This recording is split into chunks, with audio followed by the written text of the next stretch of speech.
তৃণমূলের একটা অংশ আর প্রশাসনেরও একটা অংশ যারা এর সঙ্গে যোগসূত্র আছে, তা না হলে এটা তো সম্ভব হতো না। আজকে তৃণমূলের একটা অংশ যখন এটার জন্য দায়ী, তেমনি প্রশাসনেরও একটা অংশ জলঙ্গি থানা চোখ কান খোলা রাখলে এই ধরনের কাজ করতে হবে।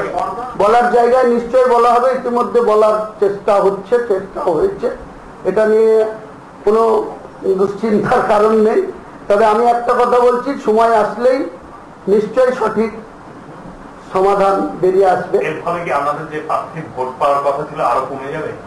আমার তো তাই মনে হয়। আমি তার জন্যই মুখ খুলেছি। আমি বহরমপুর শহরের মানুষের আবেগ বুঝি। বহরমপুর শহরে আমি বাস করি না ঠিকই, কিন্তু বেশিরভাগ সময়টাই বহরমপুর মানুষের সঙ্গে আমাদের সংস্পর্শে থাকতে হয়।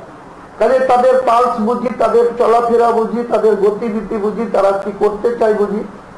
কোন জায়গায় যদি অধীর চৌধুরী এটা প্রমাণ করতে পারে যে কোনো একটা সম্প্রদায়ের কাছে অন্যায়ভাবে সে আক্রান্ত হচ্ছে, কোন একটা ব্যক্তি তাকে মিথ্যা মামলায় ফাঁসাবার চেষ্টা করছে, তাহলে বিগত দিনে সে সাধারণ থেকে অসাধারণ হচ্ছে, আবারও সে যে জায়গায় পৌঁছেছে তাতে আরো বেশি রাজনৈতিকভাবে মাইলেজ দেবে।